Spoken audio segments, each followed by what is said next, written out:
Good morning, this is Mike Schultz again. We're here this morning. We're going to do the Paiute deadfall, and I've been working on it here a little along the way, and before I got finished with it, I wanted to show exactly what it takes to make this trap, go over why it works the best of the deadfall traps, and show you a bit about how it's set, and give you a few pointers that I have picked up over the time of actually using the trap, modifying the trap, and seeing what actually works best for the trap. So the way I've got mine set up here is a pretty good sized rock, and I'm going to try to get into it with good detail. What I have here is my first thing first is I figure out about how high I want my rock, and to find me a good contact point for something to hold up the tip of my rock, which would be what I call my rocker stick. It's the one going across that's going to do the rocking.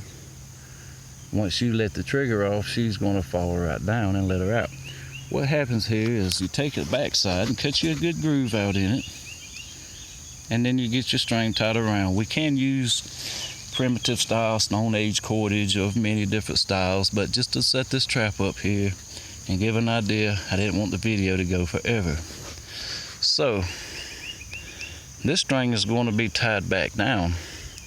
There's also a groove in the side of this main shaft that allows the string to set in to allow it to kind of be able to hold it down at the angle it needs to be. As you can see, we have an angle and there's pressure pulling, so to keep it from sliding up and down, we put a groove in the side. Simply, on one side there, we have our string tied off on this stick. This particular stick across, we have a little rounded cutout so it sits there flatly on the stick, the main beam stick, to keep it kind of rocking. And on this side, down here, which is known as the trigger stick, as you can see, we have it set down on there till it's just barely a teeny tiny touch on the bottom, taking much of nothing to knock it off. Of course, once this stick here is mashed down, it releases this stick in order to kick out, allowing things to fall down. And the reason the Paiute deadfall happens to work a little better than the rest, it's a lot more sensitive. On this back side, we have it just kind of crammed right back into the rock itself, allowing it to be off the ground a little bit. And over on this side, we have just a hair trigger that says, he goes over here messing with her, and she's going to come down. And what I like to do when I set mine is, if you can look down, my trigger stick is more over at an angle, allowing this to be a lot more room for whatever to come into, that way when it falls. And on the side it's the furthest, I build a little bit of a little partition wall, and I use some of my rock to kind of get it up, to kind of discourage him from wanting to come in that side, for one thing. Thus, if it goes off and him trying to get out, you have a little something there that says it's going to kind of hold him right there in place and get him a little crunching in the midst of it. And the reason we're going over this trap here so well is this is the trap that you're going to want to have set if you're having to depend on living out in the bush, eating wild type of foods.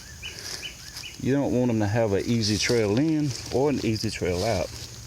Another thing that would make very effectiveness, knowing this is going to be his area of getting crunched, I like to go down up under the rock and dig a few slight little spots of holes. Go in and pull that dirt out, being about as careful as we can possibly be. And what we're after here is being able to put us a few little rocks down on the ground. Now, these little rocks here is what I like to say, or crush points. It's a little something that's just on the bottom that whenever he happens to get in there on top of the area, there's something more solid to kind of pinch him in there with and hold him down, crunch him, kill him, allowing him not to make his escape and get away. And like I said, these particular areas here is just nothing more than something to kind of hold him in a little better. Now this is about the way I would set mine up. Over on the back side, there's nothing wrong with throwing a few sticks upon the top, anything, and a few leaves, something that kind of builds a wall, that makes it easier access for him to come in one other side than it does the other side. I like to kind of cover my line a little, open up a little spot, put my little bit of bait here, a little bait in there, and bait back over on the other side, giving him a trail of easy food to work his way in. And I will eventually come back and probably just lay a handful of sticks up and down, allowing light to come through and not looking so trapped in. If it looks all trapped in, he won't come in. But that's about how we're going to get her set up. We're going to set it up. She is already set up. Just to give a little quick demo as to how it works, just before I put all my food in. You know, I'm going to put me a few little seed in here. You know, just a little something to get them started on. I'm going to throw a bunch of seed in up under here, up in there toward the back side. There's going to be a bunch get over on the other side. You want it all around that stick as possible. Get him some seed in there, something that will call him in. Now from this point, looking down on the trap, you can see how my trigger stick is more over toward one side. As I was saying, you just want to get you a handful of sticks, just something to simply just lay across this way and kind of build a little bit of a small barricade that will kind of keep him from coming in this way. But if he does come in this way, hopefully he will have to go over these rocks and into there to the trigger stick. Once he gets into the trigger stick, it's just a matter of him hitting this stick on a 1 and a 2 and a 3, and then the stick comes right down, the rock comes down, and the animal, as flat as he can be, crushed up under here on the pinch points provided for him.